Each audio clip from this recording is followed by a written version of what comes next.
Hi everyone, this is Jeff. And this is Russ. When we first started Home on the RNG, we began it as a series of videos, and we produced quite a few before we realized it really works better as a podcast. Whoops-a-doodle. So we apologize if any of these early episodes have any visually heavy references that don't transfer to the audio medium. Whoops-a-doodle. Thanks for listening.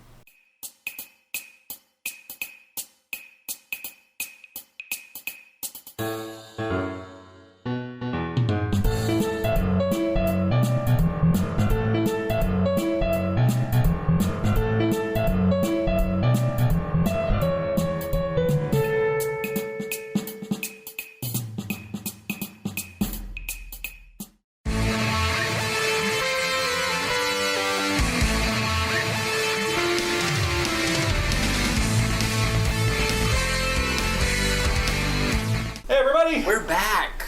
We're back! After A dinosaur story.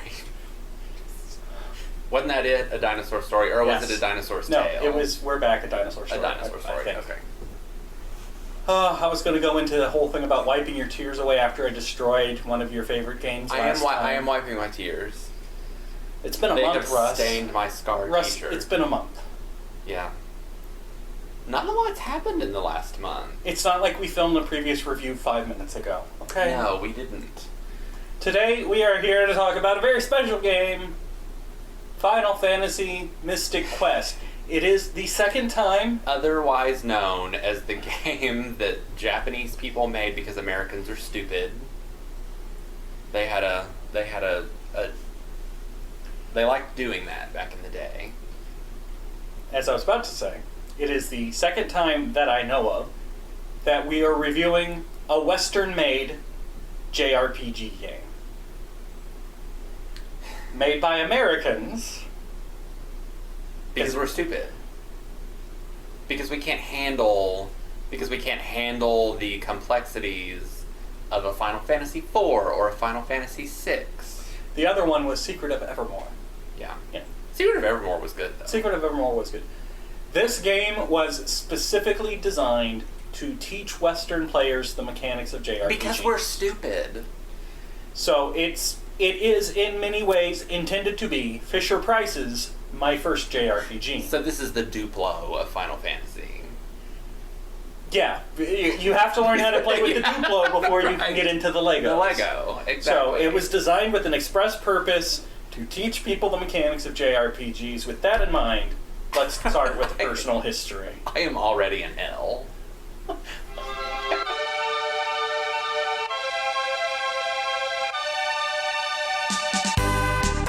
These personal histories are getting extremely repetitive. I feel like I should just record them on my phone and then just hold it up and play it back. I had Final Fantasy Mystic Quest for the Super NES back in the 90s, and I will say, just as disappointed in it back then as I am now.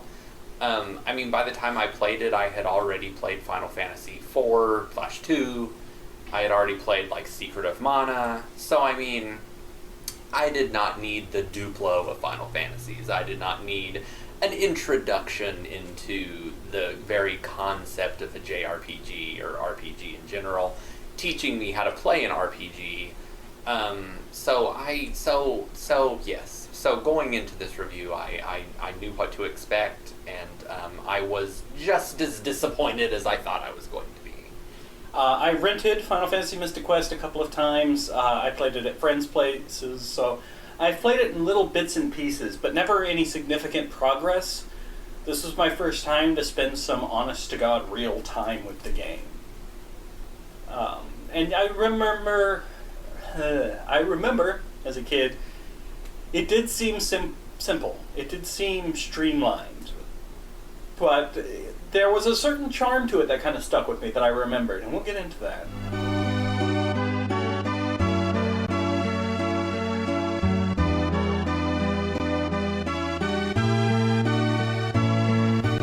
I want to read, I can't wait to hear the summary for this wonderful, wonderful piece of art. 4 monsters have stolen the keys that protect the crystals of the world and are draining them of their power. Now, only the prophesied knight, Benjamin, can stop them and save the world. I would have liked to have played that game. You just did. You'll notice, usually when I write these I'll even admit, normally when I write these story synopses, there's more detail, they're a little longer. This is extremely generic. Any other detail that you could have added would have had to have come from your own imagination. Exactly. This game story is as generic as possible. In fact, even the names of the towns are countries is Windia. Yeah. Aquaria. Aquaria. Foresta. Yeah. And Fireburg. Yeah. Absolutely zero time and energy was put into the story, the setting, the lore. This game was so bad. In fact, did you know the hero's name was Benjamin? Yeah, I knew it was Benjamin. Which, by the way, truly the name of a prophesied hero. Right, exactly. And he's just talking about his allowance. The great hero, Benjamin, yeah. He is wearing armor for some reason. I mean, was he like a squire to a knight? He's only 16, so I don't know. I mean, why is he wearing armor? Where does he come from? In the introduction, he meets a mysterious old man on a hill who tells him that he's the prophesied knight. Why did he know to go to the hill? Where did he meet this old man? I'll do you one better. At the end of the game, when you finally confront the end boss, there's a plot twist that makes no sense. Do you remember the plot twist? Yeah. Where the boss says, "Oh, you're here because of that prophecy." "Well, I just made that up." Why? Why did you put out there that there was a prophecy that a chosen hero would rise up and destroy you? You're right. And who is the Dark King? Where did he come from? Is he like a god? Is he like evil incarnate? Was he the king from the kingdom that you were from that was destroyed at the beginning of the... I have so many questions. Now, if I want to try and give that plot twist more credit than it's due, he could have just said that to try to shake your confidence. Right? Sure. He was trying to shake Ben's confidence by saying there is no prophecy. I mean, they've already put in so little effort. Yeah. No, I don't think they did that. So no. But there are other characters, aren't there? There are other characters. Yeah. There's so you play as Benjamin through the whole game, and then one at a time. So you can only have 2 party members at a time. So one at a time, 4 other characters join you throughout the course of your quest. There's Kylie Minogue. She's a little red-haired girl with an axe. With an axe. She lives in the Earth country or whatever in the first thing, and she's Foresta, and she's sick during a lot of the game. All of the other characters have a lot of health problems, I found. I'm serious. The guy who falls off the bridge. Yes, so Kylie's with you for a very short period of time. She gets poisoned by a tree. Because we're already putting in no effort to this story. Yeah. She's poisoned by a tree that turns into a minotaur, and then she needs the elixir, and then even once you go get the elixir, she just has to lay in bed for weeks. Thanks, I gotta sleep this off. Yeah. It's like she's just getting over the worst hangover. And then, so there's Kylie, and then there's Tristan, and he is a ninja, and he joins you less than any of the other characters. He joins to help you through the first dungeon. He throws ninja stars. He's, I think, supposed to be kind of a badass, but again, everything is so bare bones. It didn't really come off very well. And then he joins you to walk across a bridge later in the game. Yeah. And that's pretty much it. And then there's Phoebe. Phoebe is a maid. I mean, I'm amazed that you can remember all these characters' names, because I don't. They just roll off of me. Well, they're unique. I do think the names are kind of unique. In every game, no, but in all games, names. Oh, in all games, I do pretty much remember names. Yes. So Phoebe, I think, is supposed to be kind of a mage. She's a dumbass. She sets off a bomb that buries her grandfather underneath their house.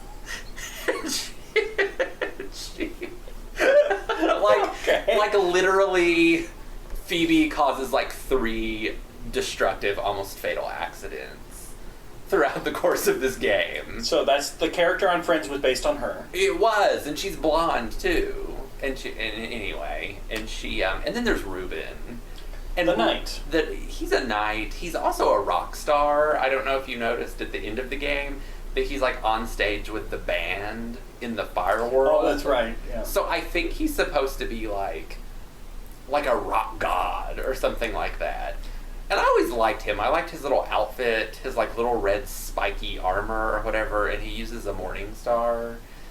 I would have liked him to maybe be the main, but then he's so frail too. Yeah, he falls off a bridge, and then he has to lay in bed in traction for a really long time, and then like something happens to him again when he's with you on the ship, and he just like collapses. Maybe his wound opens from when he falls off the bridge.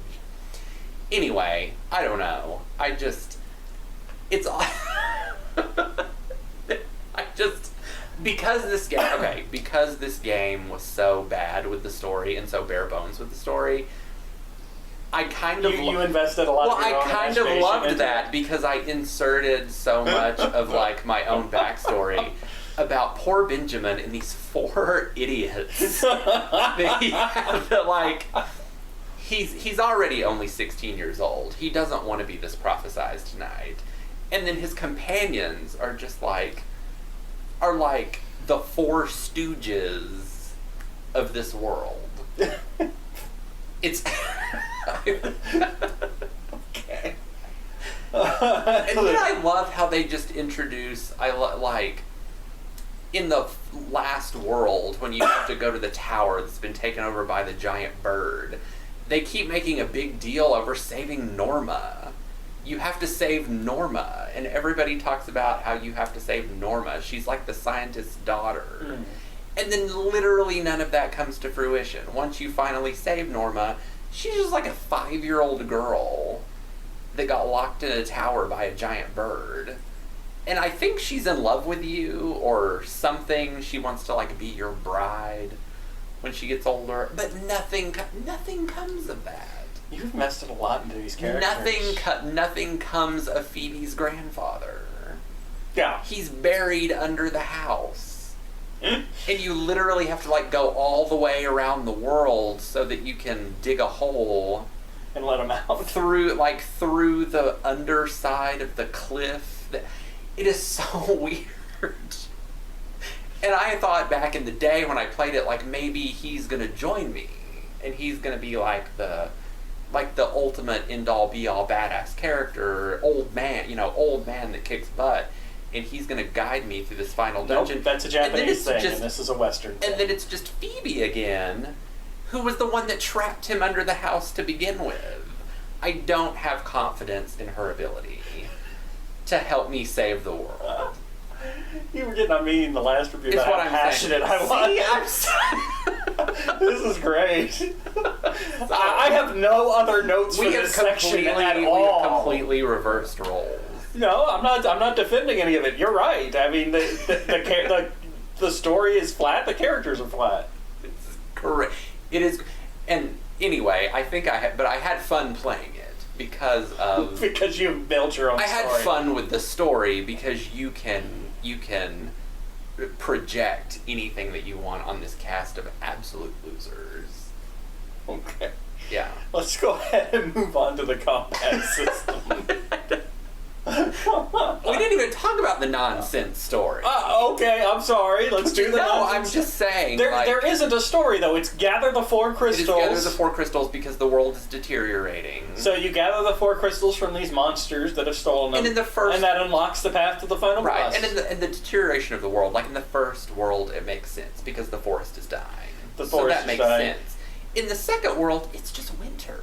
The water has stopped flowing. But it's just winter. And then in the third world, the volcano is active. Earthquakes because of the active volcano. And then in the 4th one, the wind isn't blowing, right? Well, first the wind's blowing too strong. Oh yeah. And then you like stop the wind, and then you build a rainbow. I know. We really should just move on to combat, because I think I might stress myself out talking about this. Russ is going to have a stroke. I am. Over a game that has no story. This is how I'm going to die. Okay, so combat system. Yeah.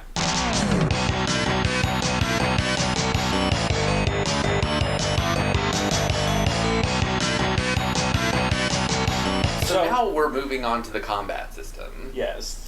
And I got a lot to say about that. Let me set the stage. It is Dragon Warrior-esque, except you can see your characters at the bottom of the screen. And there's only 2. You only get 2 characters. There's no special abilities. There is limited amount of spells. And your second party member can either be automated or under your control. Mm-hmm. Which again goes back to the whole, let's teach you how these games work. Yeah. Like, if you're advanced, then you can control 2 people. Right, yes. It really jarred me that they have essentially a cast of 5 playable characters, and you didn't get all 5 playable characters. I mean, I'm talking about, I played this game also coming off of, like, Final Fantasy Legend 2 or whatever, and they give you 5, they give you that bonus part. They give you 5 characters all at the same time. On the Game Boy. On the Game Boy. But yes. This was meant to be educational. This is bare bones on purpose. I don't feel, well, I'll say that for final thoughts. About the battle system. Okay. So there are 3 types of magic. We'll talk about the magic. There are 3 types of magic. There's white magic, black magic, and then wizard magic. Which is just really powerful black magic. Right, exactly. And so Benjamin, over the course of the game, you collect the spells. They're like spell books, or the wizard magic is orbs or whatever. And then you have a set number of MP, like in each category. You have more white magic points than black magic, and then more black magic than wizard magic points. And over the course of the game, Benjamin learns all the magic. Mm-hmm. Well, the other characters that join you, I mean... They specialize. Phoebe is intended to be a mage, I guess. So she knows a little bit of each category. And then the second time, because each character joins you I think twice. Tristan just knew Cure. Well, that's what I was getting around to. Oh, Tristan and Ruben, the boys, only know life. They only know life, which again harkens back to the Duplo of RPGs, that is just in case you die. In case Benjamin gets killed, they can bring him back to life. But I'm like, why have all of these spells? And then they give you these characters that join you, and literally all they can do is attack or revive you. Like, why would Ruben not know maybe the ice magic because you're in the fire world? And that would actually help you out in battle more than him just being able to revive you. That's fair. Kylie, the second time she joined, she knows a little bit more. She knows like a wind spell. She's been studying while she was in bed. Well, she was in bed and Phoebe was watching over her, so I guess she was reading to Kylie from her spell. But see how I've projected? I guess like Kylie was convalescing and Phoebe was reading from her wind spell book, and Kylie was just like, Jesus, I have to just listen to this, and she learned a spell. So that's the magic system. This game loves status effects. That was going to be my next. It is the most excruciating thing. Other Final Fantasy games, they give you all these status spells. They don't really use them a lot. And if a boss uses a particular status effect a lot, it's notable because it's like, oh, that's the boss who does this effect. It's a boss. Like, yes, you it's a know boss that that does it. This is, all enemies do it constantly. So many of the enemies confuse you. And when you, and that's my or other stone. Stone. You don't even understand. So I played it, I understand. No, I know you. Okay. I'm just getting I noticed. really fired up about this. Stone. Yes. So many enemies stone. And it's just an instant kill. And it's like, that harkens back to why are there only 2 characters? Why are you only allowed to control 2 characters? When feasibly, if you're facing 3 enemies, like those birds in the ice dungeon or whatever, you're facing 3 birds and they all cast stone. You only have 2 characters, so you're just defeated. But what happens instantly. when you're defeated? And thank God it does. When you're defeated, you can instantly start that battle over again. An unlimited amount of times. And you will see in the glorious footage that I captured that I fought bosses that just stone. I was like 2 hits away from beating them, stone. And that's the other thing, is the status, they use so many status ailments, and the status ailments are 100% effective. Well, I was going to say this maybe for not innovations. absolutely 100%, but I mean the number of times that a status ailment missed. I was going to say this for innovations, but we'll put it in here. Did you collect all the armor? Yeah. Okay. Yes. As you go through the game and you acquire armor is automatically equipped, and it stacks, and the better armor has effects that stack. Right. By the end of the game, you are completely immune to all status effects. But as the game goes on, only Benjamin, becomes increasingly immune to an increasing number of status effects. So the game does kind of give you a feeling of really getting more powerful as you get near the end, because you start laughing off stuff that was ruining your life 5 hours ago. And it was so excruciating when it was ruining your life. Yeah. But then a couple hours later, you just stone. Yeah, cute. Smash. Yeah.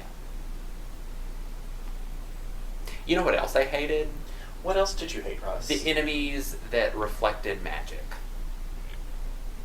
There are like enemies towards the end of the game that just have like a magic shield and they just reflect magic. I don't use magic that often, so it didn't affect me as much. I loved using magic. It makes the game go so much faster. I may have, for a majority of the game, used an exploit where you can have unlimited magic because it makes the game go so much faster. And the battle system is... It's so... Cheater. Every battle is so tedious. Every battle is just incredibly tedious. When you're playing it without a cheat. When you're playing it the real way. Like I did, like a man. And you have so little limited magic points. Because you're dodging off the status effects, so you can't even like... Yeah, but you can cycle through the various weapons. The weapons... Enemies have weaknesses to particular weapons. They do. So you can cycle through and find their weaknesses. It's all very tiresome. Okay. And there are so many monsters in every dungeon. Yeah, but you don't have to fight them all. You don't have to fight them all. It's not random encounters. Again, I'm pulling from my innovation section, but it does one thing. It does a thing that I like in games, which is visible encounters. It does have visible encounters, but again, we talked in our last review about mazes. Like every dungeon is a maze, so you don't. They start out freaking simpler, know but where you're going. They get increasingly complex, which is once, the theme of the game. The game starts out simple and ramps up in everything. Once you get to the tower, once you get to that bird tower, and you have to climb like all of the even number levels, and then you have to go back down to the odd number levels. That tower's rough. And you have to flip switches on these. You have to turn off the elevator on the Yes, because you have to ultimately confront the bird on the 3rd floor while the elevator is off, so that he can't fly away. Actually, it's fairly randomized. You just have to have the elevators off on the floor he's on before you talk to him. You can confront him on like the 3rd floor immediately. That is needlessly complicated. I had to go all the way up and down the tower like twice before I confront him. But it is possible because to you have to confront him almost immediately. Turn the elevator off. He'll run away if you do. If it's off on the floor he's on before you talk to him, you fight him. That is too complicated. I wasn't able to take advantage of that, but it is possible for that dungeon to be much shorter. They're too complicated. There are too many random encounters. The Duplo of Final Fantasy is too complicated. But the Duplo of Final Fantasy is too complicated. Correct, because actual Final Fantasy... It's too dumbed down, and it's too complicated. Actual Final Fantasies don't have complicated dungeons like that. Real Final Fantasy. It's too dumbed down, and it's too complicated. Got it. I'll make a note. Yeah, please do. The story is too simple and too complicated. That's what I'm saying. What I am saying is... Got it. I wrote it down. That if this was supposed to be like the training session to get you into other RPGs, They failed.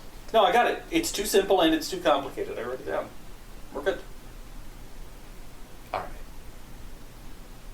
Did you have more you wanted to say about the combat system? Because I have innovations to talk about. And there's actually a lot of them. I think I've gotten it all out. This has been like a great therapy session. Then let's get to innovations and I'll talk for a bit.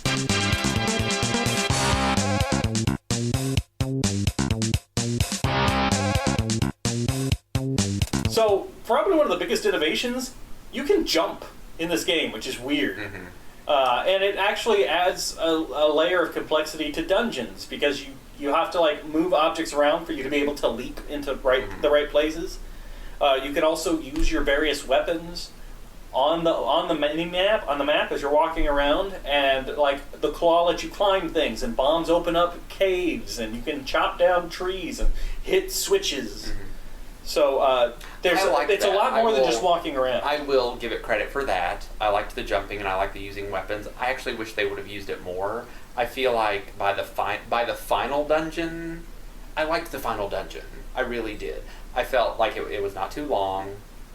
It was not too complicated. It was a nice overview of everything you did. It was before. an overview of everything, and I feel like right in the final dungeon, it started using the jumping and the weapon abilities as much as I wanted to be able to use them the whole game. There was a point in the game where I had to go, oh yeah, I can jump, because I hadn't done it in You so hadn't long. done it in a long time. And then, oh yeah, I can do that. But all of a sudden in that last dungeon, you're having to cycle and use your sword and your bomb and jump here and do that and that, yeah. There was another thing that this game does that you rarely see that I really liked. As enemies take damage, their sprite changes. Mm-hmm. Yeah. So you can actually see that you're wearing them down. And I really like that. Even if you one-hit kill an enemy, it actually cycles through all of its animations before it dies. And I actually like... Why couldn't more old-school RPGs do that? I liked that effect. It was a good visual representation of taking damage. You can save the game anywhere, and it doesn't cost a limited resource. You can just save anywhere you want to. Losing the battle gets you to try again, we talked about. Visible encounters, which I infinitely prefer to random encounters, we talked about. Mm-hmm. They actually codify the grinding process. They actually found a way to get you to grind without you having to think about it too much. Because they created those monster encounter areas. Mm-hmm. You go here, and there are 10 combats in here. Yeah. Mm-hmm. And when you get to the end, you'll get usually a worthless little reward. I mean, it usually wasn't worth anything. You get a little bit of extra experience. You get some experience or some money or some items. And then a couple of them give you spells or whatever. But the fact that it's tricking you into grinding for people who aren't used to grinding in these games. Mm-hmm. Oh, well, I got to get to the bottom of this dungeon. Congratulations, you just grinded. Good job. Yeah. So I kind of like that they worked grinding into the mechanics of the game. Although, one thing I did take advantage of that was really cheap of me, treasure chests respawn. Yes. So I'd find an area that had like a treasure chest with potions right near the beginning. Yeah. Just go in, grab the chest out, in, grab the chest out. You can get unlimited cure potions in like the first town. Yeah. Mm-hmm. So... I did that a lot. And that is the one saving grace of like your limited MP is by the time you're towards the end of the game, you can even get like unlimited seeds that restore your MP. And it had one other thing that I really liked that we've only seen once before in this series. It had a boss glitch. Oh, I was going to talk about I love a good boss glitch because for me. Largely, when I'm playing games, it's for the story and the characters. By the time I get to the end boss, I've seen the story and the characters. I don't need the boss to be the most challenging battle. Like, I'm here. I'm done. Can he just die? So it's fun for me, like in Final Fantasy Legend, chainsaw to God. Right. God is dead. This boss has some weird glitch where if the hero casts Cure on him, it causes massive damage. I cured him 4 times and he died. Yeah. But for some reason, if my companion cast Cure on him, it cured him. She actually cures him. Yeah. And I did a little bit of reading, and it has to do with variables. If your magic skill is within a certain range, it damages him. If it's below or above that range, it cures him. So your companion is too good at magic, and Cure works correctly. Which also means if you cheat and alter your magic power, you can't use this glitch. Yeah. So I just thought that was fun, that I got to the end boss and just went, cure, dead. And it kind of makes sense. Again, all the stuff that I inserted into the bare bones story is maybe he's a zombie. I Maybe do the like Dark King is an undead zombie. And this game had one combat. I love it when a game lets you do this, where it has a boss that is very clearly undead, and in the two cases I can think of, this being one of them, it's a bone dragon. I mean, it is a skeletal dragon, and you cast life on it, and the boss is dead. Right. I love that. Final Fantasy V is the other one I can think of that has that. It has a bone dragon boss. They just go life, and it's dead. Yeah, Final Fantasy in general does that. Yeah, but it doesn't... It's not often it lets you one-hit kill a boss. It's not all the time, right. It's not all the time. So my favorite innovation was the exploitation of the magic system with the life spell. Because life you can cast on a party member that is not dead, that is not KO. I never did that. And life works as a full cure and heal combined. Interesting. So if you have if you get a status ailment, which you will constantly, you can cast the life spell on a party member and it full heals them and heals the status ailment. I did not know that. Yeah. Neat. Mm-hmm. And yeah, that's the main one. And that's all that harkens back. I keep saying harkens. That just goes back to the reason why like Tristan and Ruben have life spells. You know, it's like they give you this life spell because it literally just is everything. You can't multi-target it though, so you can't do it on both characters at the same time. Did you have any other innovations? No, I think you pretty much covered the innovations, and the innovations that we covered are the positive points. Yeah, even game. Russ, who really dislikes this game, will point out that some of these things are good. Some of these things are well made. Yeah, story was terrible. Battle system was excruciating, but using the weapons and the jumping and those were real innovations, and those are things that even in other games since then, aren't common. So let's move on to something else this game actually does really well. Yeah. Let's move on to the music.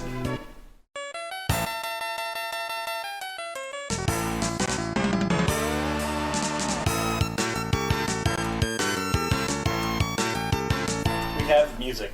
I know. So now we are going to serenade you with a rendition of the Final Fantasy Mystic Quest movie featuring an oboe and a trumpet. Excuse me. No, just kidding.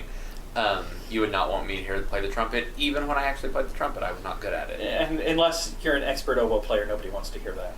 Nobody. Yeah, the oboe, oh lord. Unless it's done perfectly, it is really not pleasant. No, but seriously, Final Fantasy who were the Mystic Quest composers? music, we got Yasuhiro Kawakami, who composed Tetris.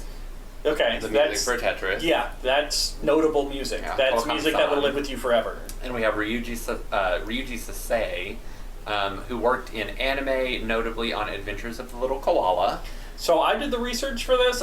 He worked on several other animes. I don't know anime. I'd heard of this one. I'd never even seen it, but I'd heard of it, so I put it down as notably. Yeah. Because I'd heard Well, it of was it. And if during I'd the heard of koala it, craze. most people should have. The koala craze in Japan. Yeah. Japan, I remember the hamster craze in Japan. Anyway. He also worked on Final Fantasy Legend 3. And here's the thing. He is known for having a distinct, rock music sort of style. And you definitely hear that. You absolutely hear that in Mystic Quest. There is heavy metal influences throughout this game. Yeah. You may remember long ago, we had Lauren help us out in a couple music sections. Secret of Evermore, in fact, was one of them. Yes. And Lauren talked about, this was one of her favorite video game soundtracks, was Final Fantasy Mystic Quest. Because of the metal sound, because that makes it unique. Not a lot of games, period, go for metal, especially fantasy. Yeah. It's very distinctive. It's really enjoyable. It is enjoyable. It's why it was included on the theater rhythm game that I love so much. Looking online, because I dug around a little online for this game, and we'll get to why in closing thoughts. I'll talk about that. But one of the things that almost everybody remembered about this game was the music. Mm-hmm. People could say anything else they wanted to about the game. Nobody had anything negative to say about the music, and the music was one of the primary things they all remembered. And Russ and I don't talk about music much, because really we're hoping for the music not to touch us. Like, that's perfect. The music did its job if it didn't make us notice it. In this case, you notice the music, because most of the songs, this is perfect, most of the songs in this game, battle themes, dungeon themes, all of them, are what you would expect from the final boss theme of most JRPGs. Yeah, that's true. The final boss theme is that one that you remember. It's the most energy, it's the most frantic, and it's the most memorable. And this one is actually there at every part of the game. They all have that level of impact, of energy. So it's really enjoyable. Yeah. I agree with all of that. So these two guys did an excellent job. I don't know why we don't see more music like that. As Russ pointed out, it's in the only reason Final Fantasy Mystic Quest is mentioned in Theatre Rhythm at all is because of how good the soundtrack is. Benjamin is a character in Theatre Rhythm specifically because they included music. Songs from his game. Yeah, it's crazy. And I'll say a lot of the time when I play, especially when I play games for like the old games for our reviews, I turn the sound off and I listen to a podcast. I do too. Yeah, because we're reviewing music for games and we don't listen to it. But my point being, with this one, I kept the sound on a lot because I want, at least as I entered each new area and whatever, I kept the sound on because I wanted to hear the new track from the new area. So, and again, in the story that I created in my own head, it's Ruben and his band that wrote all of this music. For a bonus, and I do actually recommend going on YouTube, looking for Final Fantasy Mystic Quest OST.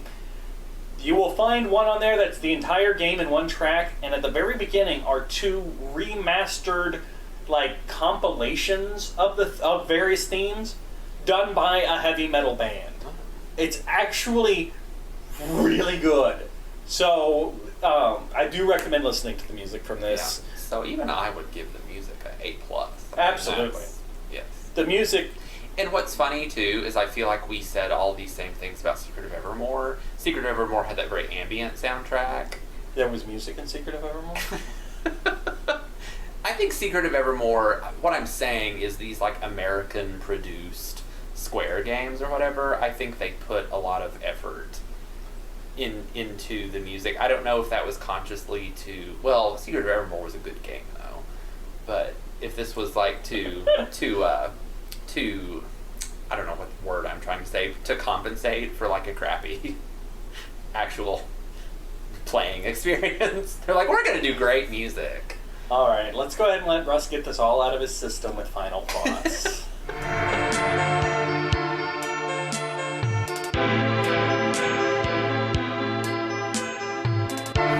The very weird final thought that I'm going to have is that I hated the mechanics of this game. I hated the battle mechanics. I didn't hate all the mechanics. I hated the battle mechanics. I liked the stuff that they did with the weapons and jumping, and I wish there would have been more of that. But hated the battle mechanics. The story was so bare bones and so miserable.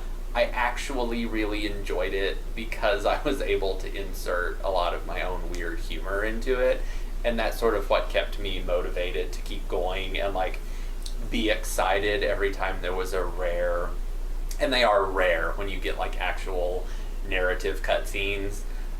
So a lot of my enjoyment out of this game just came from me making fun of it, screaming at all the terrible things that it was doing to me. So my score is, I would give it a C in terms of actual playability and in terms of recommending that somebody go play this. It's supposed to be the RPG that teaches you how to play RPGs, but RPGs are so prolific now that there's no necessity for that. Every game has RPG elements. You play some first-person shooter or whatever, and there are RPG elements in terms of you get experience and you unlock a new ability or you upgrade your gun through these parts. So everything has RPG elements now, and there's no reason to play a game that teaches you about RPGs. So I give it a C on its actual mechanics and narrative, and then I give it like an A plus on just if you really want to have fun making fun of something. So, like Russ, and I didn't anticipate this, I really am of two minds about this game. As we addressed last time, the reason I hated Lunar 2 with such passion was because the story let me down. Because they dangled a great story at it and they wouldn't let me at it. This one didn't even have a story, really. And I've said time and time again, story and characters are my primary driving factor in these games. And I can't argue, if I approach this game with my normal mindset, with that attitude, this game blows. There is no story, there are no characters. So, I knew that going into it. I knew that's not what this game was made for. So, while playing this game, I tried to adopt a different mindset. I tried to take the game in as it was meant to be taken in, the way it was designed. It was designed as Fisher-Price's My First JRPG. So as I played it, I tried to see it through that lens. Like I'd never played one of these before, and it was a training simulator for these kinds of mechanics. And in that respect, I feel like it did its job very well. For the reason it was made, I would give it a B+. If I was actually judging it as I normally judge these games, and maybe it's not fair that I'm not, it would definitely be a C- or an F, because there are no characters, there is no story. But that wasn't the point of this game, and you could tell it wasn't the point when they didn't even come up with names for the worlds. Foresta, Firebird, Windia, Aquaria, done. Like, it is generic and plain as possible. Now, I went online and I did some digging around.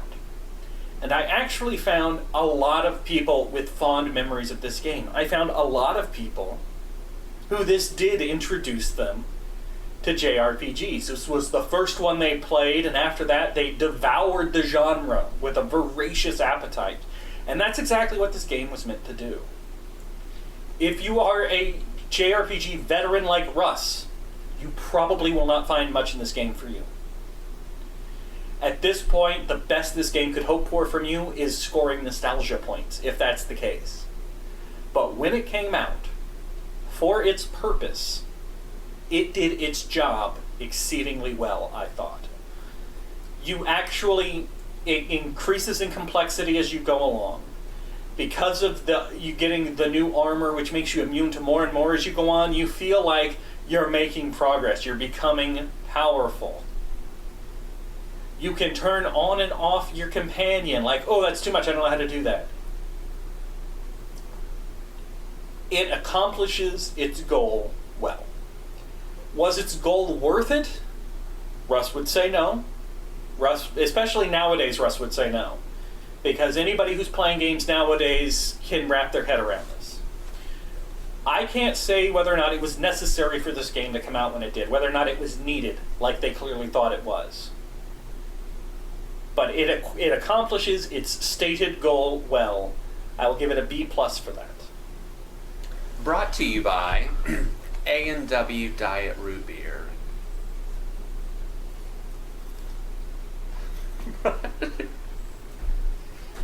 And the letter C.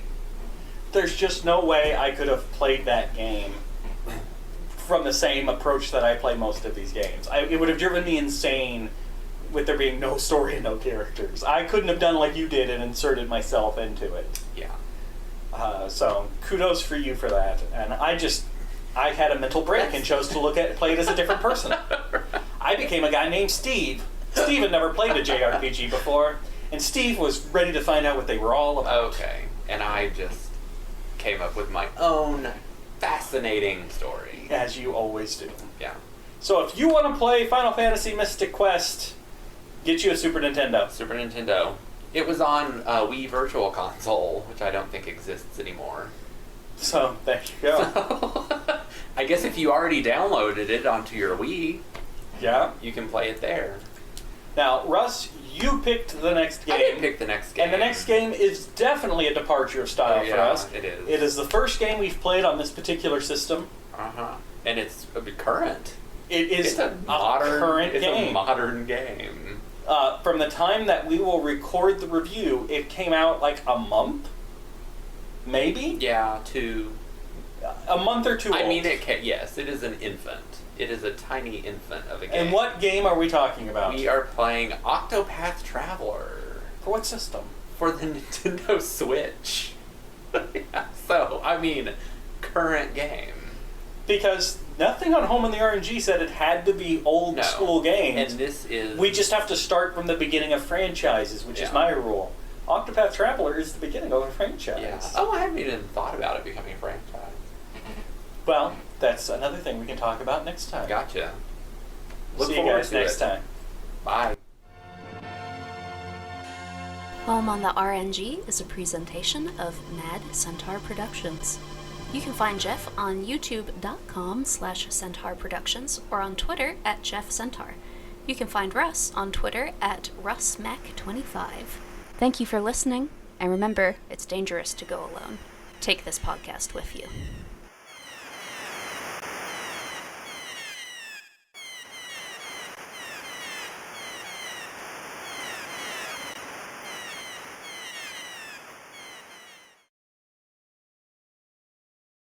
I don't know what animes are big or what aren't, but I'd heard of that one before. So I put that down as most notably. That's not the the same as Noozles, is it? No. Okay. So at one point, the Japanese zoo famously got 2 koalas from Australia. God, that always happens in Japan. And it was the first time they'd had koalas. Mm-hmm. And Japanese culture then went nuts for koalas. And there were like 3 animes that came out at the same time about all the koalas. Time. Yeah. So, I have the Noozles on DVD. I know. I haven't watched it, but I have it. I'm just glad you remember the Noozles. I remember watching... I remember almost nothing about it except Eskimo Kisses brought them to life. Yeah. And Ayers Rock showed up in like flashbacks or something. My mom... This is such a funny story. She would watch the Noozles with me, and she would make me laugh because she would always say, "Where is this girl's mother?" She'd be like... because it was always just her and the koalas and the grandma. Yeah. And she would be like, what is this woman's mom doing that she's leaving her preteen daughter and her elderly mother to run around with 2 living koala bears? And that made me laugh more than like the show itself ever did. She would be like, who is this woman with this latchkey kid? And like an old grandma. Anyway. Okay. Go ahead. Noozles. It was 20 years ago that Final Fantasy Mystic Quest dragged me into the depths of the underworld. It was 20 years ago today. Sergeant Pepper taught the boys to play. Jeff is rapping. No, I was doing Sergeant Pepper's Lonely Hearts Club Band. Oh, okay. I didn't know. At least we'll be on the same page with Octopath Traveler, probably. Maybe. I feel like the best reviews are where I fucking hate the game. Because because that's when I get Because apparently you can't come back from having your game torn into. I can't, no.